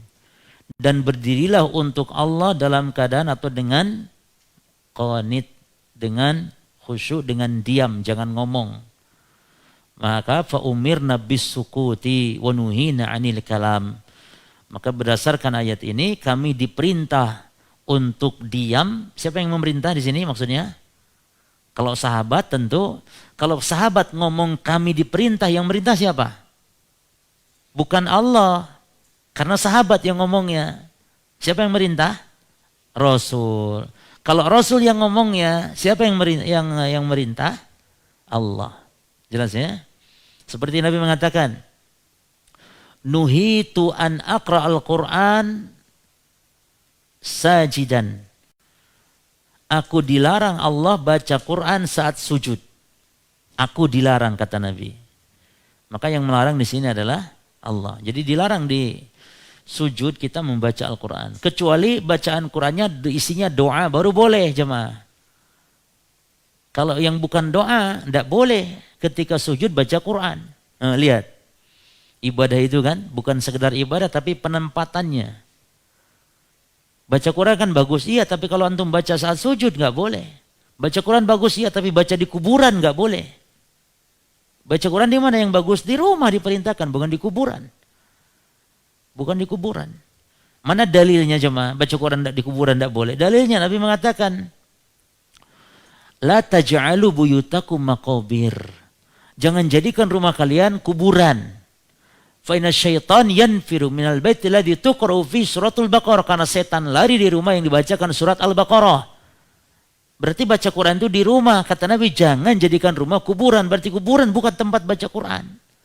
Dan secara umum kita tidak diperbolehkan beribadah di kuburan. Maksudnya beribadah kepada Allah yang sengaja dilakukan datang di kuburan. Berkurban, akikah, membaca Quran, sholat. Apalagi sholat sudah tegas ada hukumnya. Adapun ziarah kubur, ngucap salam kepada mayit, mendoakan mayit, ini ibadah yang memang dianjurkan di kuburan. Karena ziarah kubur, ya ziarah di kuburan. Salam kepada ahli kubur, doakan orang yang sudah meninggal. Bukan doa kepada Allah di kuburan. Maksudnya dia minta rizki, minta selamat, minta jodoh di kuburan. Tapi mendoakan mayit ini bukan berdoa di kuburan. Mendoakan mayit. Taib. Kemudian Zaid bin Arqam, huwa Zaid bin Arqam bin Zaid al-Ansari al-Khazraji. Beliau ini seorang sahabat dari kalangan Ansar ya. Al-Ansari itu maksudnya sahabat Ansar jemaah. Al-Khazraji ya ini sukunya suku Khazraj, dua suku besar di Madinah, suku Aus dan suku Khazraj. Ghaza ma'an Nabi selalu disebut peperangannya karena memang menunjukkan keistimewaan, keutamaan sahabat. Kalau dikatakan ikut seluruh peperangan berarti ini sahabat hebat, sudah mulia, derajatnya tinggi karena ikut perang Badar. Atau disebutkan ikut perang Badar, itu juga sahabat mulia berarti karena sahabat yang ikut perang Badar memiliki keistimewaan. Ghazaman Nabi isnatai asyrata ghazwatan. Ikut peperangan bersama Nabi sebanyak 12 kali peperangan. Oh berarti sudahlah. Mantap sudah ini Zaid bin Arqam. Ya. Awaluha ghazwatul Khandaq. Namun lihat, yang pertama kali diikutinya peperangan adalah perang Khandaq. Berarti tidak ikut perang apa? Sebelum perang Khandaq tidak ikut. Berarti tidak memiliki kemuliaan ketika ikut perang apa? Perang Badar, perang Uhud ya. Perang Khandaq itu terjadi tahun 5 Hijriah berjamaah. Disebut Khandaq parit ya, karena usulan dari Salman Al-Farisi kepada Rasul untuk membuat parit sehingga musuh sulit merangsek masuk ke wilayah Rasul dan para sahabat di kota Madinah. Wahiladi akhbaran Nabiyya, dan termasuk Zaid bin Arqam ini yang mengkabarkan kepada Nabi biqaulil munafiq Abdullah bin Ubay bin Salul, yaitu mengabarkan kepada Nabi perkataan seorang munafik bernama gembong munafik Abdullah bin Ubay bin Salul, di mana Abdullah bin Ubay bin Salul ini mengatakan, memprovokasi ya umat saat itu. Dia mengatakan, la in raja'na ilal madinati la yukhrizannal a'azzu minhal adal. Perhatikan, ini surat Al-Munafikun ya. Ini kalau la in raja'na ilal madinati, kalau kita nanti kembali ke kota Madinah dari peperangan ini, maka la yukhrizannal a'azzu minhal adal. Maka orang yang mulia itu nanti akan mengeluarkannya, mengusir orang-orang yang hina, yang lemah. Artinya apa? Dia memprovokasi manusia bahwa nanti Muhammad dan kawan-kawannya, Muhammad dan para sahabatnya akan mengusir kita-kita ini, katanya. Diprovokasinya. Disampaikan berita ini kedengaran oleh Zaid bin Arqam kepada Nabi SAW. Namun fa'ankarahu Abdullah bin Ubay. Namun dia mengingkari Abdullah bin Ubay. Enggak ngaku gitu. Akhirnya Allah menurunkan firman-Nya, menurunkan surat Al-Munafiqun ini ya. Fa'anzalallahu al-Qur'an bitasdiqi Zaid bin Arqam. Allah pun menurunkan Al-Qur'an membenarkan laporan Zaid bin Arqam. Berarti ini kehebatan sahabat cuman. Nazala, beliau tinggal Al-Kufah di Kufah, wa mata fiha, meninggal di Kufah sanata samanin wasittin, tahun berapa? Meninggal tahun Sittin 60 Tis'in 90 Sittin 60 berapa? 68 Samaninnya 8 Sanata samanin wa sittin, tahun 68 meninggal di Kufah ya. Jadi bertebaran para sahabat meninggal di mana-mana ya. Baik. Apa materi hadis ini ya kawan? Maudu' al-hadis bayanu hukmil kalami fi shalah. Penjelasan tentang hukum berbicara di dalam salat. Baik. Berbicara di dalam salat itu ikhwan ada dua macam atau bermacam-macam ya. Yang pertama, an yatakallam aliman amidan dzakiran li ghairi maslahati shalah. Judulnya apa ini? Berbicara di dalam salat itu terbagi kepada beberapa macam. Pertama, an yatakallam aliman amidan dzakiran li ghairi maslahati shalah. Berbicara sengaja, ingat dan tahu. Tahu hukumnya. Tahu, sengaja pula lagi, dan ingat, bukan tidak karena lupa, enggak. Dan bicaranya li ghairi maslahati shalah. Berbicara dalam perkara bukan berkaitan kemaslahatan salat, bukan. Ngomong makan soto. Ngomongnya misalnya. Masalah salat bukan? Bukan. Fahuna, maka fahukmuhu haramun wa salatuhu batilah. Hukumnya haram dan salatnya batal. Ya.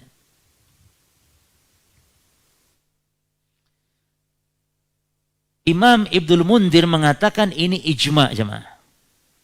Ajma ahlul ilmi ala anna man takallam fi salah aliman amidan dzakiran li ghairi maslahati salah fa salatuhu batil. Demikian pula Imam Ibnu Qudamah, Imam Ibnu Hajar, Imam Nawawi menukil adanya ijma'. Jadi kalau ada yang mengatakan, boleh aja nggak batal sholatnya, maka bertentangan dengan ijma. Mana dasarnya hadis kita ini? Hadis siapa? Siapa hadis ini? Zaid bin Arqam. Dan juga ada hadis yang lain dasarnya. Hadis Muawiyah. Muawiyah siapa? Yang nempeleng budak perempuannya, tukang gembala. Lalu dimerdekakan. Lalu kata Nabi, jangan dulu sini. Dicek dulu keimanannya. Karena memerdekakan budak tidak boleh sembarangan. Harus budak yang beriman. Gak boleh. Budak kafir dimerdekakan. Gak boleh. Biar dia menjadi budak pada kita supaya dia mendapatkan manfaat para jemaah. Jadi orang budak kafir ya. Hamba sahaya yang kafir. Gak boleh antum merdekakan buang. Merdeka kamu bebas. Gak boleh. Biar menjadi budak pada kita sebagai seorang muslim supaya dia mendapatkan hidayah nantinya. Makanya tanamkan akhlak yang baik di hadapan pembantu kita, di hadapan budak-budak kita supaya menunjukkan keindahan agama kita Islam ini. Lebih-lebih kepada orang kafir ya kawan. Makanya kenapa dalam Islam juga kita diperintah tegas keras terhadap orang kafir, namun diperintah juga lembut, berbuat baik. Jadi tempatkan posisi jemaah. Kapan kita posisi lembut supaya mereka menjadi terpengaruh dengan dakwah, dengan akhlak yang indah, terpengaruh dengan Islam ini, gitu. Nah, makanya kata para ulama tidak dibolehkan mengucap salam pertama, memulai salam kepada orang kafir, namun dibolehkan mengucap yang bukan lafaz salam. Memulai boleh. Dengan mengucap misalnya selamat pagi, ya ada Pak Bronson, pagi Pak Bronson, pagi, sopan, ya supaya mereka, masya Allah nih, kok masya Allah, masa Pak Bronson ngomong masya Allah, kata Pak Bronson, nah mantap begitu, gitu, mantap, ya. Taib, jadi Muawiyah bin Al-Hakam As-Sulami namanya. Ya, dia pernah menyesal nampar budak. Jadi kambingnya hilang dimakan serigala, mungkin lalai, ditamparnya. Tapi dia menyesal setelah itu. Datang kepada Nabi, ya Rasul saya menyesal nih, memerdekakan budak perempuan saya nih, Jariyah. Kata Nabi sini dicek. Nabi mengecek keimanannya itu ditanya. Aina Allah. Itu loh, hadis Jariyah itu loh. Hadis Jariyah. Budak perempuan kecil, budak kecil perempuan. Ya, ketika dia mengatakan fis sama. Lalu Nabi tanya, "Waman ana? Siapa aku?" Kata budak ini, "Anta Rasulullah, engkau Rasulullah." Kata Nabi, "I'tiqha fa innaha mu'minah." Bebaskan dia karena dia seorang mukminah yang boleh dimerdekakan. Nah, bertanya di mana Allah itu loh, pertanyaan yang masyru', pertanyaan yang disyariatkan. Baik. Dan kita boleh, bahkan dianjurkan hatta sejak kecil, anak-anak kita masih kecil. Biasakan, nak, aina Allah, di mana Allah, nak? Itu selalu terngiang-ngiang nanti sampai itu Allah fis sama, Allah di atas. Allah di atas. Doa anak, doa kepada Allah, doa minta kepada Allah, kan begitu. Makanya aneh bin ajaibnya orang-orang loh yang mengingkari Allah di atas itu secara refleks kalau ceramah, Allah, kita hanya kepada Allah katanya. Harusnya kan kepada Allah katanya. Gini karena di mana-mana kan. Tapi dia kalau ceramah begini, hanya Allah, Allah. Kenapa? Saat naluri mengatakan demikian, tapi ketika bertabrakan dengan hawa nafsu yang malah mengatakan Allah mewujud bila makan, Allah ada di mana-mana dan semisal. Jadi di mana Allah para jemaah? Allah di mana-mana kalau ilmunya. Nah, jadi kalau ditanya antum, apakah Allah di mana-mana? Ya, Allah di mana-mana ilmunya. Di tempat sampah, di tempat najis, Allah Maha tahu.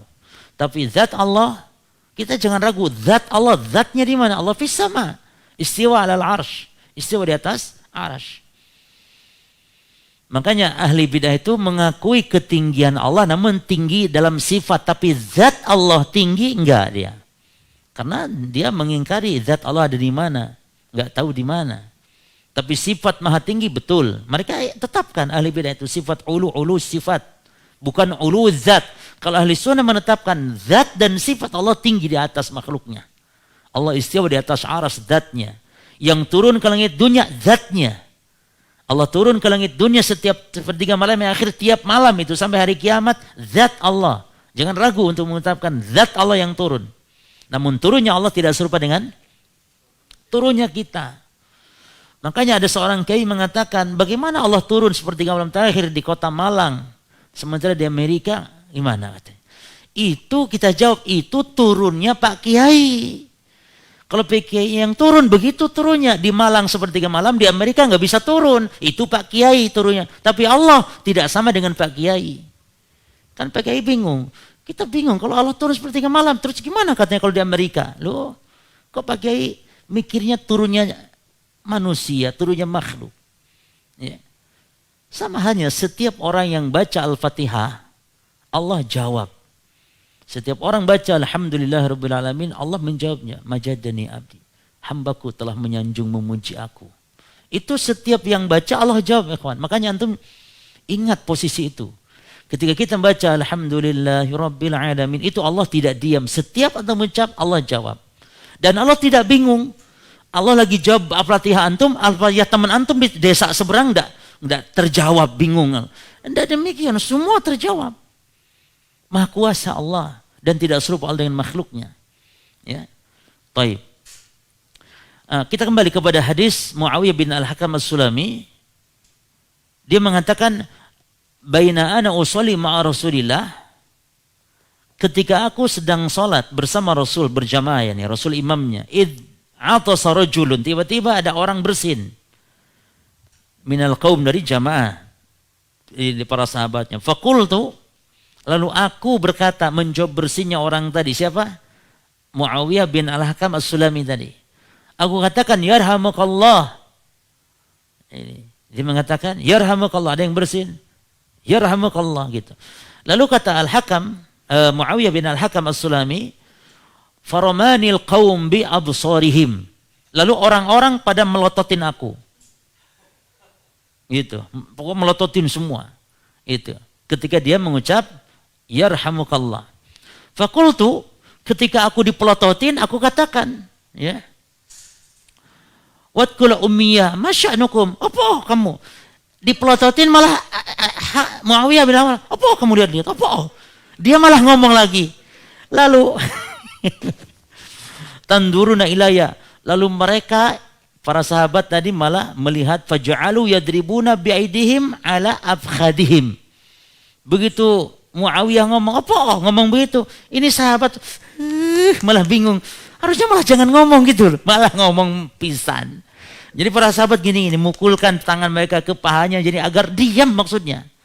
Lalu falamma ra'aituhum yusammituni lakinni sakat. Lalu ketika mereka berusaha untuk mendiam menyuruhku untuk diam, ya. Menyuruhku untuk diam, dan memang aku marah, namun aku juga terdiam, kata dia. Falamma shalla Rasulullah, ketika selesai salat, fa bi abi huwa wa ummi, maka demi ayah dan ibuku wahai Rasulullah, ma ra'aitu mualliman, demi Allah, yani dia sumpah seolah ya, demi Allah, Rasul itu adalah seorang muallim yang belum pernah aku melihat muallim atau yang mengajari seperti beliau qablahu wala ba'dahu, sebelum dan setelah beliau. Rasul itu mu'alim yang paling hebat. Gak pernah aku melihat orang mu'alim seperti beliau sebelum dan sudah beliau. Ini ahsan ta'liman minhu, yang paling baik dalam memberikan pelajaran dari beliau. Wallahi maka harani, demi Allah Rasul tidak membentakku, wala darabani, tidak memukulku, wala syatamani, dan tidak mencelaku. Perbuatan Muawiyah tadi Nabi tidak mencelaknya. Karena ya mungkin orang tidak tahu jemaah. Namun Nabi mengatakan, memberi nasihat atau menjelaskan, kata Nabi, inna hadhihi shalah la yasluhu fiha syai' min kalamin nas. Sesungguhnya salat ini tidak baik, tidak boleh adanya ucapan manusia. Innama huwa tasbih wa takbir wa qiraatul Quran. Dia hanya ada tasbih, takbir, dan bacaan Al-Quran. Ya.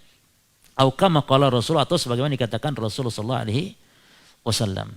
Terus hadis ini masih panjang, namun berkaitan dengan masalah ini, Muawiyah bin Al-Hakam As-Sulami, dia tidak tahu hukum berbicara di dalam sholat. Disangkanya masih boleh, ternyata ayat kan sudah turun, nggak boleh. Ya, buktinya apa? Para sahabat marah-marah gitu, para sahabat, cuman nggak bisa berbuat apa-apa, hanya melototin saja. Ya. Menunjukkan ayat sudah turun, namun Muawiyah belum paham. Sehingga Nabi pun mengajarkan dengan penuh kelembutan. Penuh kelembutan. Termasuk kisah ada yang kencing di Masjid Arab Gunung. Ya. Itu bagaimana Nabi SAW. Sampai-sampai Arab Gunung itu karena mangkal dengan para sahabat. Ya, sehingga dia doanya apa? Allahumma arhamni Muhammadan wa la tarham ma'ana ahadan. Ya Allah, beri rahmat aku dan Muhammad saja. Yang lain ojo diberi rahmat ya Allah. Ya. Kata Nabi, kamu telah membatasi rahmat Allah yang luas, kata Nabi sallallahu alaihi wasallam. Baik, kita lanjut. Yang kedua, jenis bicara dalam salat, an takallam jahilan la ya'lam anna al-kalam fi shalah muharram. Apabila berbicara di dalam salat karena ketidaktahuan, tidak tahu yakni bahwa berbicara dalam salat itu hukumnya haram. Maka ikhtilaf ulama kepada beberapa pendapat, yakni kepada dua pendapat. Pendapat pertama, mazhab Hanafi dan Hambali, salatnya batal tetap walaupun tidak tahu. Salatnya tetap batal jemaah. Pendapat yang kedua tidak batal, dan ini mazhab Syafi'i. Demikian juga mazhab Maliki ini. Dasarnya hadis siapa tadi? Barusan hadis siapa? Muawiyah bin Al-Hakam As-Sulami. Nabi tidak perintah untuk mengulang apa jemaah? Mengulang sholatnya. Jelas ya? Karena Muawiyah posisinya tidak paham atau tidak tahu hukum tersebut. Dan pendapat yang kuat Al-Qaulus Tsani, madhab Syafi'iyah dan Malikiyah. Pendapat yang kuat, pendapat yang kedua. Taib. Al-Qismus Tsalis. Jenis yang ketiga dari hukum bicara dalam salat, antakallam fi shalah nasiyan. Berbicara di dalam salat namun karena lupa. Lupa jemaah. Maka ini ada pendapat yang mengatakan batal salatnya, ada yang mengatakan tidak batal. Dan insya Allah pendapat yang kuat yang mengatakan tidak batal. Karena namanya lupa, Allah memaafkan. Dalam hadis-hadis tentang masalah Allah memaafkan lupa ya. Innallaha tajawaza an ummati an-nisyan wal khata' mastukrihu alaih. Allah memaafkan umatku 3 hal. 1, lupa. 2, enggak sengaja. Yang ketiga, apabila dipaksa. Taib. Maka pendapat yang kuat kalau lupa tidak batal. Misalnya sedang sholat gitu ya. Ibu di rumah sedang sholat, suaminya nyari-nyari nanti obeng. Alah golek obeng dak ono. Biasanya kan ngomong-ngomong dewek suaminya. Dia suami enggak tanya-tanya ngomong, "Nanti kok nang kene." Terus iku lho nang lace lho, Pak. Loh, lali ya. Maka ibu tadi kalau memang lupa lanjutkan sholatnya. Ya. Loh, Bu kok ngomong, "Yo lali, ojo ngomong terus akhirnya." Wis lanjut aja. Dan suami juga ojo ngajak ngobrol, wis biarkan sudah. Cuma nang laci, oh iya laci ini. Terus, jadi pendapat yang mana yang kuat kalau lupa tidak batal. Karena di Quran Allah berfirman di surah Al-Baqarah ayat 286. Rabbana la tu'akhidna in nasina au akhtana. Ya Allah jangan kau hukum kami kalau kami lupa. Kata Allah qad fa'altu. Aku telah melakukan, kata Allah. Yani Allah tidak akan menghukum kalau hamba itu lupa. Demikian pula hadis Nabi. Apa tadi hadisnya? Innallaha qad tajawaza an ummatil khata' wan nisyan wa mastukrihu alaih. Sesungguhnya Allah memaafkan umatku karena lupa atau tidak sengaja atau dipaksa. Termasuk membunuh jemaah. Kalau tidak sengaja itu tidak berdosa. Makanya pembunuhan itu terbagi 3 ya. 1, qatlul amad, membunuh dengan sengaja. Maka ini berat di sisi Allah.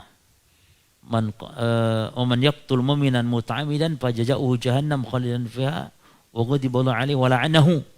Siapa yang membunuh mukmin sengaja maka dia murka Allah, neraka jahanam, kekal di dalamnya, laknat, murka Allah. Berat. Yang kedua, qatlu syibhul amad. Membunuh mirip sengaja. Mirip sengaja. Membunuh mirip sengaja itu jamaah memukuli orang namun enggak niat membunuh, memukuli dengan kayu ya. Kalau dengan pedang, yo bukan mirip sengaja, sengaja kalau dengan pedang. Dengan gagang pedang gimana? Ya, mirip. Mirip sengaja dengan gagangnya. Kalau memang niatnya sudah dengan pedangnya saja dipenggal gitu kan. Nah, itu mirip. Jadi nyiksa orang tujuannya tidak membunuh, delalah mati. Berarti itu mirip sengaja, syibhul amad. Yang ketiga, qatlul khata, membunuh tidak sengaja. Nembak burung, kena burungnya orang. Mungkin lawan itu lagi nembak burung di hutan, ya, nembak gitu. Ternyata ada orang sedang BAB gitu jemaah. Ya. Loh, burungnya orang mati. Nah itu tidak sengaja antum. Atau nabrak orang karena antum nyetir ngantuk misalnya, itu tidak sengaja. Kalau tidak sengaja ikhwan, bayar diatnya 100 ekor unta. Enggak sengaja. Kalau mirip sengaja 100 unta juga, namun yang bunting. Berarti lebih mana? Lebih mahal karena yang bunting. Baik. Ini kok kita ke bab pembunuhan dari mana tadi? Baik, al-qismur rabi. Nanti ada di bab ini insyaallah kita bunda tulahkan.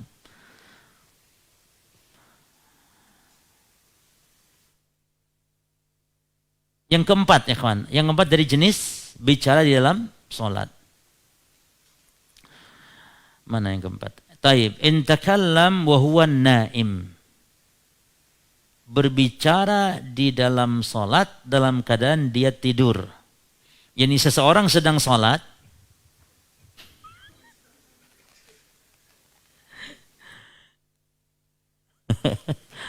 taib, seorang di dalam sholat, dan ketika dalam sholat itu juga tidur gitu. Lalu dia ngomong, ya kan, ngelindur gitu ya. Tapi dalam sholat, maka kalau menurut Al-Imam Ibnu Qudamah Al-Maqdisi, orang ini diharapkan dia tidak batal sholatnya. Ya. Yang mengatakan ada lagi batal. Ya. Karena dengan tidurnya saja, tidur seperti ini adalah katanya ini pendapat yang mengatakan batal. Dengan tidurnya sendiri, tidur yang membuat ngigau seperti itu, berarti tidurnya apa? Tidurnya pulas sehingga membatalkan wudhu, tidur seperti itu. Iya kan? Kalau tidur sejenak dalam sholat nggak apa-apa. Ya, tapi bukan disengaja ikhwannya. Berdoanya bismillahirrahmanirrahim wa amutu, bukan. Antum kadang-kadang lagi sholat kan ada ngantuk ya. Kadang-kadang biasanya lagi tahiyat nih, momen terakhir ini yang paling indah biasanya tahiyat. Wah, kita lihat santri jemaah. Santri mungkin capek meroja ini pas assalamualaikum. Sah sholatnya tidak masalah, sah walaupun dia lalai, sah.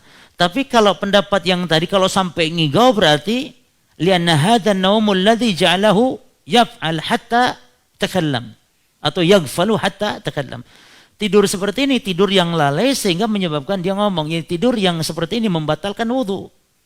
Ya, maka Allah Ta'ala pendapat yang hati-hati, ya, pendapat yang hati-hati dalam masalah ini, pendapat yang mengatakan batal kalau gitu. Karena tidurnya bisa membatalkan kalau seperti itu. Sampai ngigau. Taib. Yang kelima ya kawan, berbicara dalam sholat, yang kelima, al-kalam li-infadhi muslim.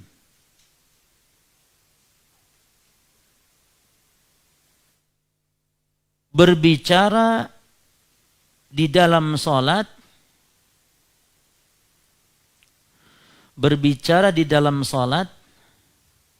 untuk menolong orang Islam. Li-inqadhil muslim. Inqadh itu menyelamatkan lah ya. Mungkin ada orang yang butuh dibantu dan kita sedang sholat ikhwan. Mesti kan kadang-kadang butuh kita ngomong misalnya. Nah ngomong seperti itu bagaimana hukumnya? Itulah. Taib, maka kita katakan ya ikhwan. Kalau kita mampu menolong saudara kita tanpa kita bicara, seperti cukup dengan tasbih, maka ini afdal, bagus, masyru'. Namun kalau tidak mampu, ya, maka mungkin dia harus akhirnya berbicara, ya, maka sebagian ulama membolehkan. Sebagian ulama membolehkan. Taib. Berarti apa hukum bicara seperti ini membatalkan sholat atau tidak?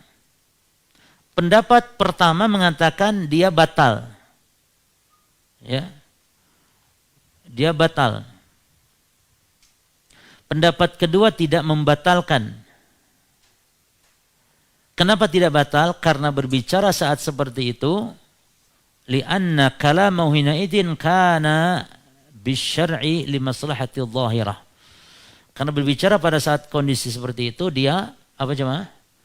Dia demi kemaslahatan yang nampak.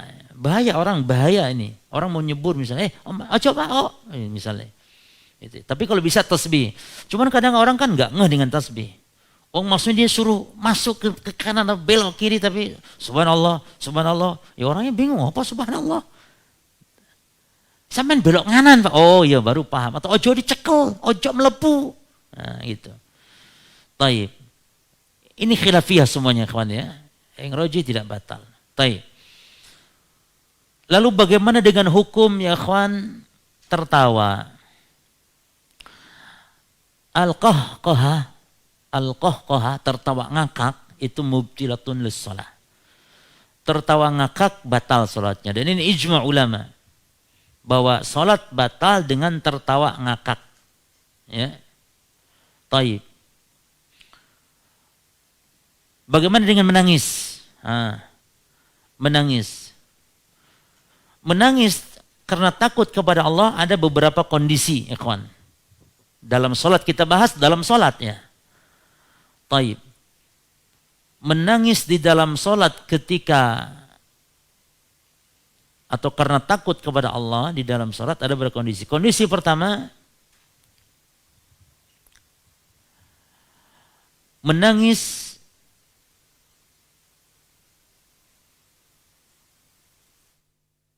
yang dia tidak bisa menahan sehingga dia harus menangis dalam salat, terurai air mata dalam salat, maka ini salat sah, tidak masalah. Fahadi salatu sahihatun. Sebab Nabi pun menangis di dalam salat, demikian pula Umar menangis. Ya. Kondisi kedua, an yabkiya min khasyatillahi lakin yastati an yadfa'ahu law arad. Dia menangis karena takut kepada Allah namun dia mampu untuk menahan. Jadi nahan nangis nyelak ketika salat, maka ini pendapat yang kuat tidak batal salatnya, ini boleh. Kalau yang tadi kan menangis ya karena tidak tahan. Dia tidak tahan, tidak kuasa. Kalau ini tahan ya. Namun dia nangis pula. Sebenarnya kalau ditahan bisa, tapi dia tangiskan pula. Padahal kalau mau nahan bisa, tapi dia nggak mau nahan. Maka tidak masalah, tidak membatalkan menurut pendapat yang kuat. Karena sebagian ulama mengatakan kalau mampu ditahan jangan nangis gitu loh. Karena nangis seperti itu nanti ditangis-tangiskan dalam sholat bisa membatalkan. Namun pendapat yang kuat seperti ini tidak masalah. Kondisi yang ketiga, menangis karena bukan takut kepada Allah. Ya. Seperti misalnya nangis dia ingat ditinggal pacarnya, naudzubillah ya. Lagi sholat ingat pacarnya meninggalkannya. Dia sedih, ya Allah pacarku tega banget. Nangis dia sedih. Maka tangisan seperti ini membatalkan sholat. Karena dia bukan karena takut kepada Allah cuma. Ya.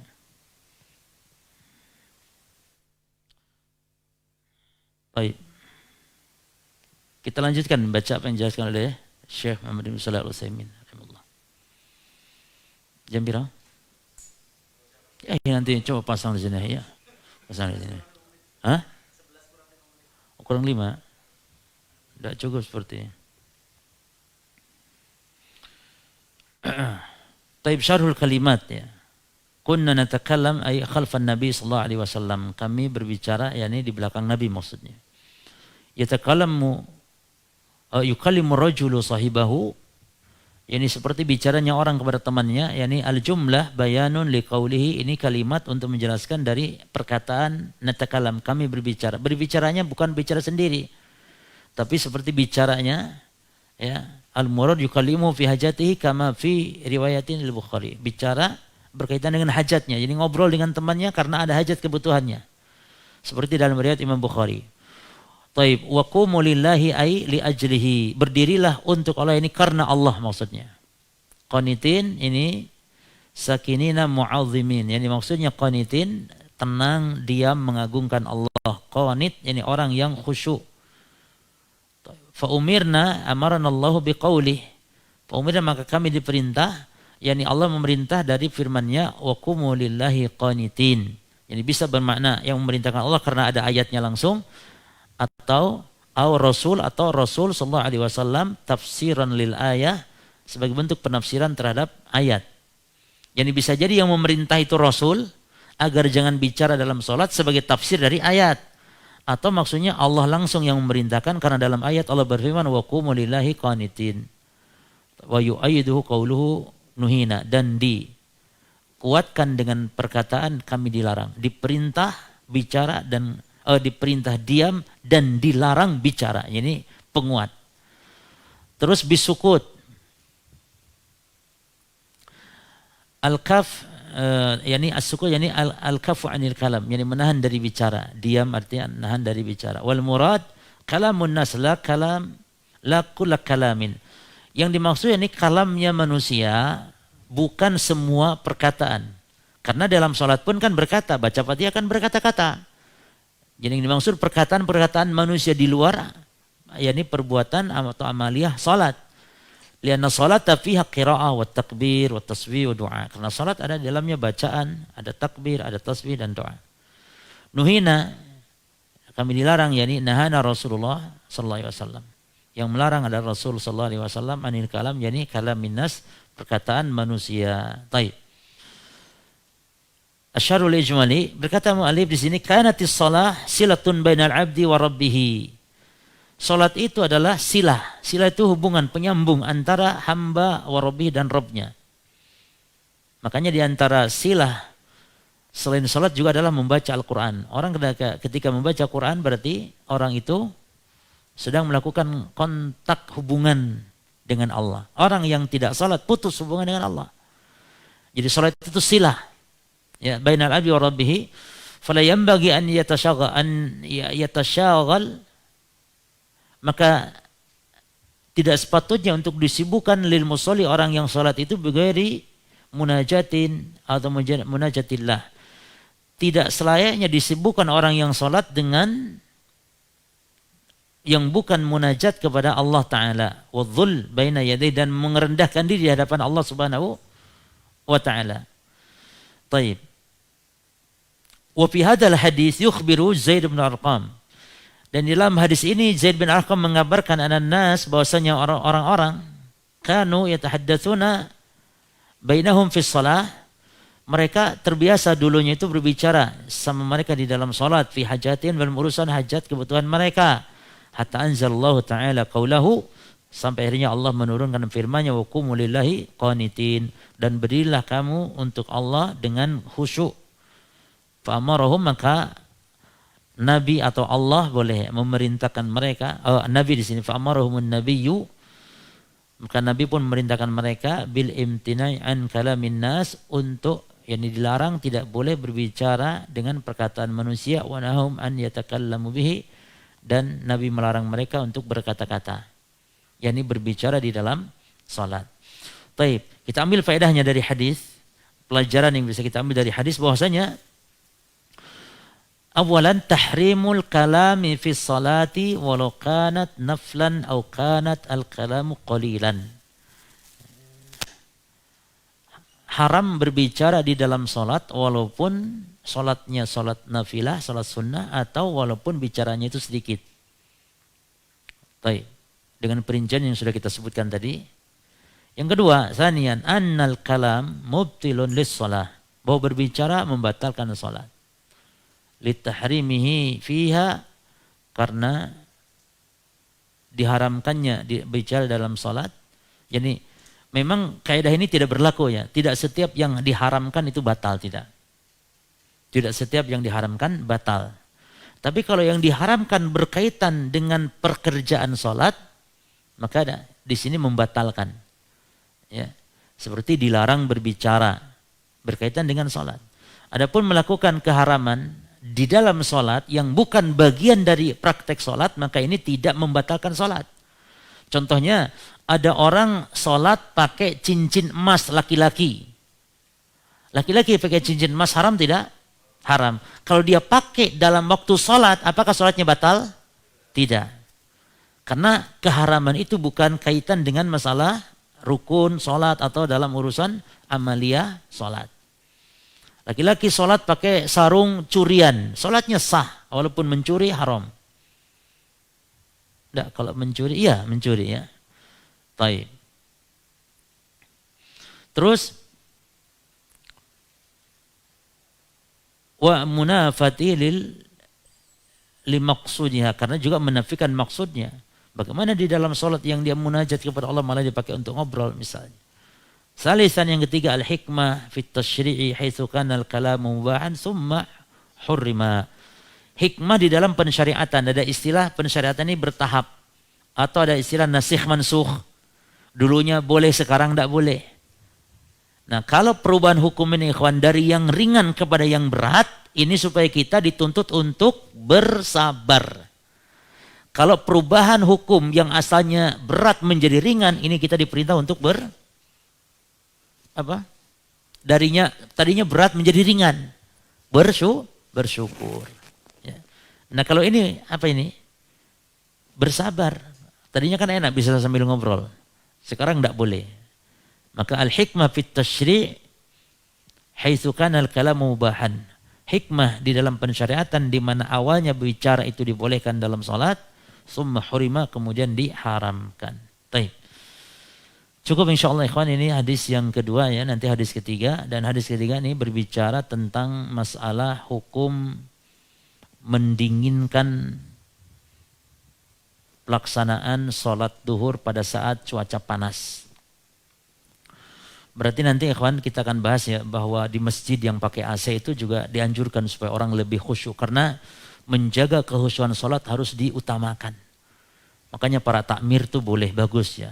Buat suasana masjid itu khusyuk, tenang, jangan berisik, jangan banyak gambar, pakai AC, karpet. Terlalu empuk ya jangan, nanti takutnya malah sujud bismillahirrahmanirrahim wa amut, ini khawatirnya.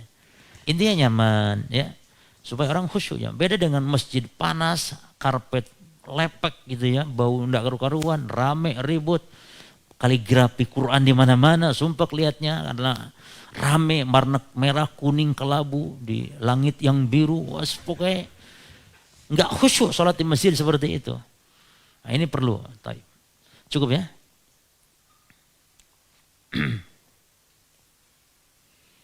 Enggak ada hadiah-hadiah tadi, voucher-voucher makan gitu enggak ada. Ada.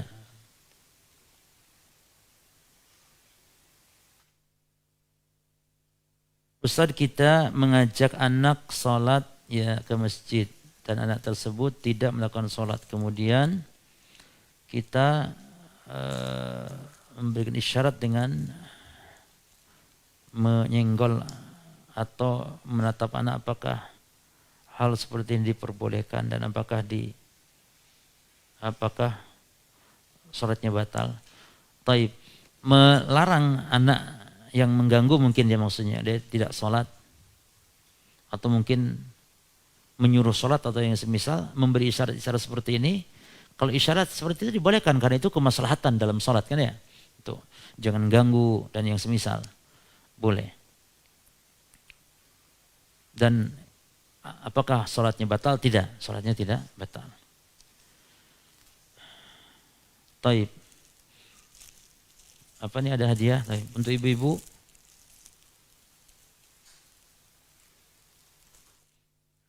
Taib. Untuk ibu-ibu pertanyaannya, Allah Maha berkuasa, Allah Maha mengetahui. Ini termasuk sifat jenis apa bagi Allah. Sudah itu saja.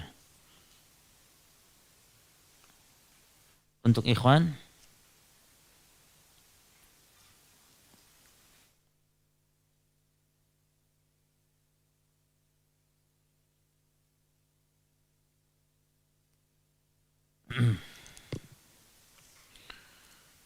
saya ketinggalan yang ahlu ta'til terbagi menjadi dua. Yang pertama kuli, yang kedua juz'i. Kuli itu total seluruhnya, maksudnya kalau juz'i itu tidak total, yakni bagian, tidak total. Yang kulli adalah dua aliran, dua golongan yang masyhur, yaitu Jahmiyah dan Mu'tazilah. Yang juz'i 3 kelompok, yaitu Asy'ariyah, Maturidiyah dan Kulabiyah. Yang mereka sama pada prinsipnya dalam masalah penetapan nama dan sifat. 3 kelompok ini. Asy'ariyah, Maturidiyah dan Kulabiyah. Sudah kebanyakan. Taib. Baik, untuk ikhwan ya, pertanyaannya.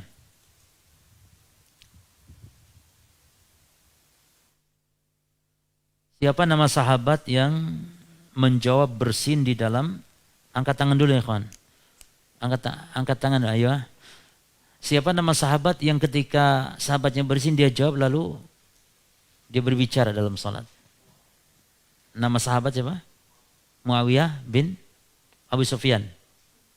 Muawiyah bin Al-Hakam As-Sulami ya, Muawiyah bin Al-Hakam As-Sulami. Tafadhal. Yang kedua,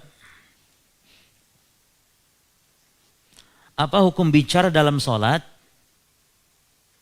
Apa hukum bicara dalam salat yang dia tahu hukum, berilmu, mengerti, sadar, nyadar dan sengaja melakukannya? Aywa? Salatnya batal. Fadhal. Sepakat apa ada khilaf? Taib. Apa antum buku? Mau yang ini yang tebal? Ya wis. Sama. Beda. Taib.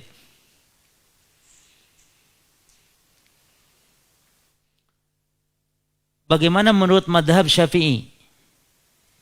Kalau orang berbicara di dalam sholat, dalam madhab Syafi'i ya, orang berbicara dalam sholat, namun dia berbicaranya itu karena lupa.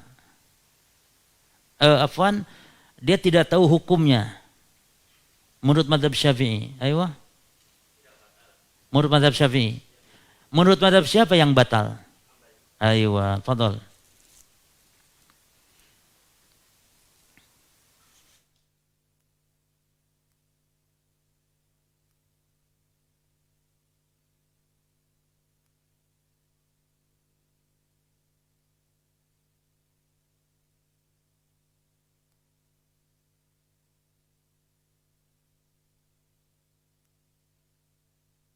Baik. Mana pendapat yang kuat kalau orang berbicara dalam sholat dan sholatnya berbicara karena lupa? Seperti mana pendapat yang kuat? Sholatnya batal atau tidak? Orang bicara dalam sholat yang bukan kemaslahatan sholat, ayo. Pendapat yang kuat tidak batal. Fadhal. Sudah untuk umahat ya. Fadhal. Sudah punya ini? Belum? Baik. Ini apa sih? Oh ya.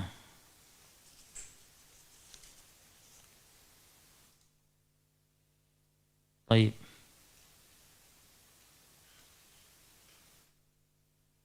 Yang lengkap ibu-ibu, sifat datiyahnya yang mana?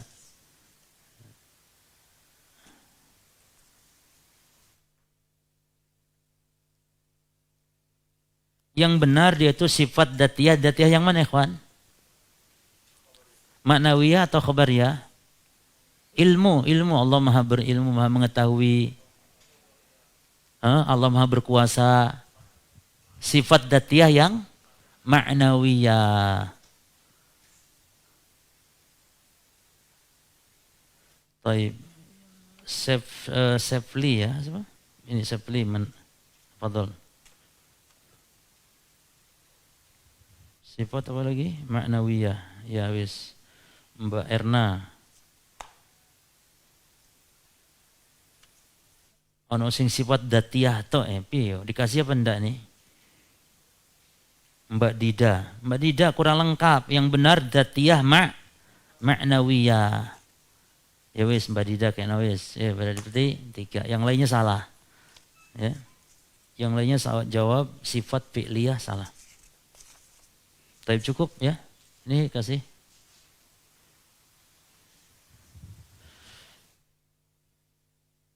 Baik.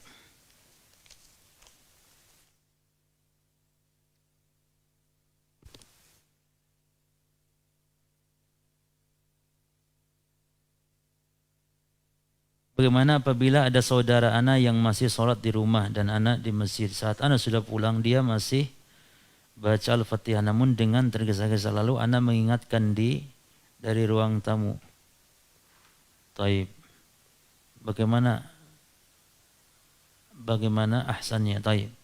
Ya tidak boleh membenarkan dengan cara seperti itu karena dia akan mengganggu sholatnya. Karena bacaan yang seperti itu bacaannya yang benar, bukan ada kesalahan dalam bacaan. Namun kalau orangnya lupa dan antum di luar sholat boleh antum ingatkan. Walaupun antum tidak sedang menjadi makmumnya. Ya. Atau misalnya salah. Tapi kalau tergesa-gesa seperti itu nanti dinasehati di luar sholat. Jangan sedang sholat. Demikian. Ya. Jadi adapun mengingatkan misalnya orang salah kiblat. Boleh walaupun kita sedang tidak sholat. Atau bacaan dia lupa. Kita